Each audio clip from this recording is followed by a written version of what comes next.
सभी छात्र छात्राओं को मेरा नमस्कार। मैं Dharmveer Meena, assistant professor, government college Bundi. आज के इस ई व्याख्यान के माध्यम से हम ऐतिहासिक घटनाएं एवं इतिहासकारों की टिप्पणी संबंधी टॉपिक पर अध्ययन करने जा रहे हैं। तो सबसे पहले इन ऐतिहासिक घटनाओं में मुख्य रूप से जो सल्तनत कालीन जो भी घटनाएं हुई उनके बारे में अध्ययन कर रहे हैं। भारत में अरबों की असफलता के कारण संबंधी जो भी मत दिए गए थे उसमें सबसे पहले हम बात करते हैं एल्फिंस्टन की, जिनके अनुसार भारत में अरबों की असफलता के 3 कारण बताए गए हैं। पहला है सुमेर राजपूतों के द्वारा बाहर निकाला जाना। दूसरा है हिंदुओं की अपने धर्म में पूर्ण आस्था। और तीसरा जो कारण है वो है हिंदू राजाओं की पारस्परिक प्रतिस्पर्धा। तो एल्फिंस्टन के अनुसार भारत में अरबों की असफलता के ये 3 कारण बताए गए हैं। लेन पूल के अनुसार 4 कारण हैं। पहला कारण है पूर्व और उत्तर में शक्तिशाली राजपूत राज्य।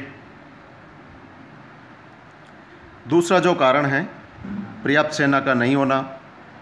तीसरा कारण है सिंध विजय को पूर्ण व संगठित न कर पाना।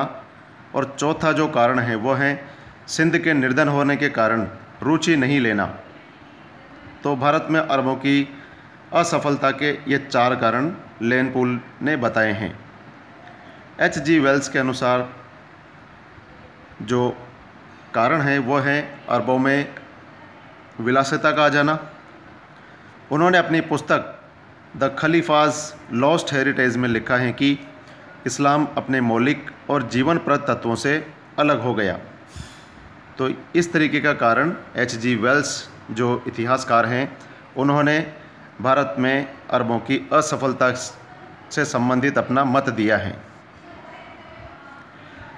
अरब आक्रमण के प्रभाव से संबंधित मतों की हम बात करते हैं तो टोड के अनुसार उनका कथन है कि समस्त उत्तरी भारत दहल गया। सर वुल्जले हैग ने अरबों के आक्रमण को एक साधारण दुर्घटना बताया है, जबकि लेन पूल ने अरबों के आक्रमण को एक महत्वपूर्ण दुर्घटना अपने मत में बताया है। महमूद गजनवी के आक्रमण से संबंधित जो मत हैं उनके बारे में हम बात करते हैं तो जाफ़र के अनुसार महमूद गजनवी के आक्रमण का जो उद्देश्य था वो था धन लूटना। उत्बी के अनुसार इस्लाम का प्रचार करना और बुत परस्ती को समाप्त करना, जबकि डॉक्टर A.B. पांडे के अनुसार जो महमूद गजनवी के भारत आक्रमण का जो उद्देश्य था वो था भारत से हाथियों को प्राप्त करना। प्रोफेसर हबीब ने पूर्णतया सांसारिक व्यक्तित्व धर्मांध नहीं था, उसने इस्लाम को संसार की दृष्टि में गिराया। ये कथन है प्रोफेसर हबीब का। तुर्कों के विरुद्ध हिंदू राजपूत राजाओं की पराजय से संबंधित इतिहासकारों ने भी विभिन्न मत दिए हैं, जिसमें फ़ख्र-ए-मुदब्बिर के अनुसार राजपूतों की सामंती व्यवस्था, तुर्की घुड़सवारों की गतिशीलता, ये मत दिया है फ़ख्र-ए-मुदब्बिर ने।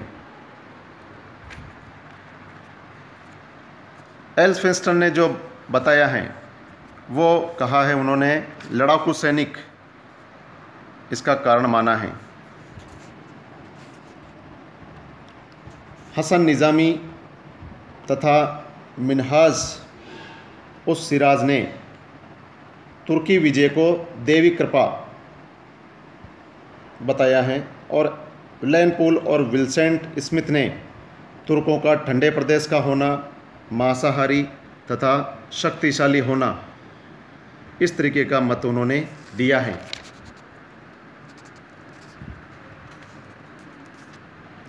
जदुनाथ सरकार के अनुसार तुर्कों में जाति भेद का अभाव,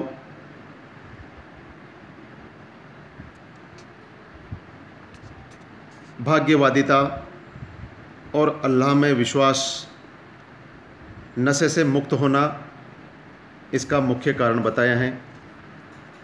श्री रमेश चंद्र दत्त ने उस समय की गिरी हुई राजनीतिक सामाजिक स्थिति को इसके लिए जिम्मेदार बताया है, जबकि प्रोफेसर के.एन. निजामी ने जाति भेद का अंतर, दुर्बल सैनिक व्यवस्था को इसका कारण बताया है। सरदार के.एम. पणिक्कर ने विदेशों से भारत का संपर्क नहीं होना तथा पतनोन्मुख सभ्यता को इसका मुख्य कारण बताया है। Doctor KS. लाल के अनुसार गुप्तचर विभाग की कमी और रणनीति की दुर्बलता को इसका मुख्य कारण बताया है, जबकि डॉक्टर ए.एल. श्रीवास्तव ने राजनीतिक एकता का अभाव, सामाजिक विभेद, ब्राह्मणवाद का उत्थान तथा नैतिक पतन को इसके लिए जिम्मेदार बताया है। तो ये विभिन्न जो मत हैं वो तुर्कों के विरुद्ध हिंदू राजपूत राजाओं की पराजय से संबंधित इतिहासकारों ने दिए हैं। आगे हम देखते हैं गयासुद्दीन तुगलक की मृत्यु से संबंधित जो मत है उसमें डॉक्टर मेहंदी हसन और डॉक्टर बी.पी. सक्सेना के अनुसार सुल्तान की मृत्यु एक दुर्घटना मात्र थी, जबकि डॉक्टर ईश्वरी प्रसाद और वुल्जले हेग ने बताया है कि उलुग खान अर्थात जूना खान का षड्यंत्र इसको बताया है, और यही मत doctor R C. Majumdar, doctor L. Srivastava द्वारा भी इसमें सहमति दी गई है। इब्न बतूता और इसामी ने इसको लिए गयासुद्दीन तुगलक की मृत्यु के लिए उलुग खान को दोषी माना है, जबकि बर्नी ने गयासुद्दीन तुगलक की मृत्यु बिजली गिरने के कारण बताई है, और इस मत का समर्थन फरिश्ता ने भी किया है। निज़ामुद्दीन अहमद बदायूनी और अबुल फजल बिजली गिरने की घटना को स्वीकार नहीं करते। तो विभिन्न विद्वानों के द्वारा सल्तनतकालीन जो शासक हैं गयासुद्दीन तुगलक, उनकी मृत्यु से संबंधित अपने अपने विभिन्न मत प्रस्तुत किए हैं।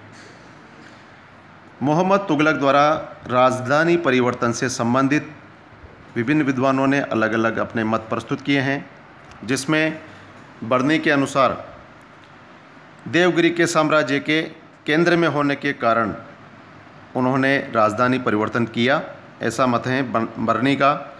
जबकि इब्न बतूता ने कहा है कि दिल्ली के नागरिकों द्वारा असम्मानपूर्ण पत्र लिखने के कारण दंड देने के लिए राजधानी परिवर्तन किया, और इस मत का समर्थन वुल्जले हेग के द्वारा भी किया गया है।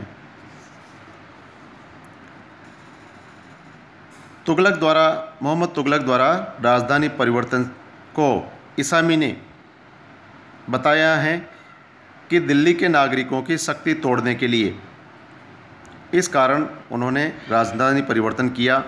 प्रोफेसर हबीबुल्ला ने कहा है कि दक्षिण की संपन्नता, शासक की सुविधा की दृष्टि से तथा वहाँ मुस्लिम संस्कृति के विकास के लिए राजधानी को परिवर्तन किया।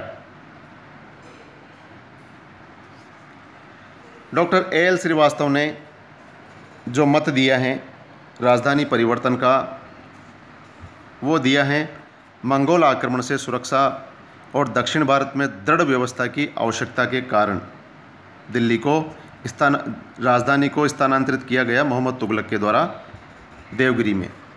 डॉक्टर मेहंदी हुसैन ने बताया है कि दौलताबाद को मुस्लिम संस्कृति का केंद्र बनाने के लिए राजधानी को परिवर्तन किया गया।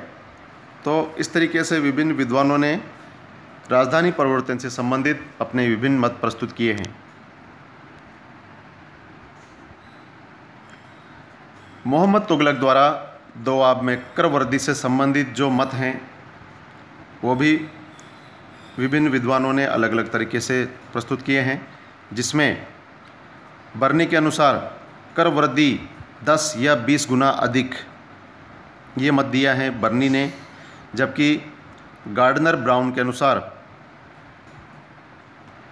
बहुत साधारण इसको बताया गया है, तथा फरिश्ता ने 3-4 गुना अधिक, जबकि डॉक्टर A.L. श्रीवास्तव ने कहा है कि उसने 5% से 10% की वृद्धि करने के लिए भूमि कर में वृद्धि करने की बजाय मकान चरागाहों पर कर लगाया है।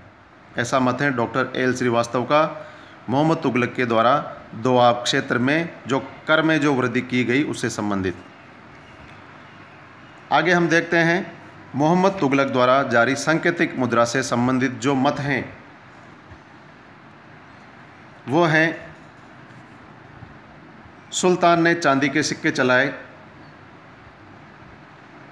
यह मत दिया है बर्नी ने। सुल्तान ने पीतल के सिक्के चलाए, यह मत है फरिश्ता का, जबकि मोहम्मद तुगलक द्वारा सांकेतिक मुद्रा से संबंधित डॉक्टर मेहंदी हुसैन ने बताया है कि यह योजना पूर्णतया उपयुक्त और कूटनीतिक थी, जबकि बर्नी ने कहा है कि प्रत्येक हिंदू का घर टकसाल बन गया था। तो मोहम्मद तुगलक के द्वारा जारी सांकेतिक मुद्रा से संबंधित विभिन्न मत प्रस्तुत किए हैं। आगे हम देखते हैं मोहम्मद तुगलक के समय मंगोल आक्रमण से संबंधित मत, जिसमें डॉक्टर मेहंदी हुसैन ने कहा है कि शरणार्थी की भांति आए तारमाशरीन को मोहम्मद तुगलक ने 5000 दिनार देकर वापस भेज दिया, यह मत है डॉक्टर मेहंदी हुसैन का। जबकि इसामी के अनुसार सुल्तान की सेना ने मेरठ के निकट उन्हें परास्त कर जाने के लिए बाध्य किया, और इस मत का समर्थन वुल्जले हेग ने भी किया है। जबकि फरिश्ता के अनुसार सुल्तान ने मंगोलों को बहुमूल्य भेंट देकर वापस भेज दिया, और इस मत का समर्थन डॉक्टर ईश्वरी प्रसाद और डॉक्टर A.L. श्रीवास्तव ने भी किया है। तो इस तरीके से मोहम्मद तुगलक के समय जो मंगोल आक्रमण हुआ उसके बारे में अलग अलग विद्वानों ने, अलग अलग इतिहासकारों ने जो है अपने अपने मत प्रस्तुत किए हैं। तो इस ई व्याख्यान के माध्यम से विशेष रूप से सल्तनत काल से संबंधित जो महत्वपूर्ण घटनाएं हुई उन घटनाओं से संबंधित इतिहासकारों ने अपने अपने मत प्रस्तुत किए हैं, जिनका आज हमने इस ई व्याख्यान के माध्यम से अध्ययन किया, जो कि पाठ्यक्रम से संबंधित और प्रतियोगी परीक्षाओं से संबंधित महत्वपूर्ण टॉपिक हैं। धन्यवाद।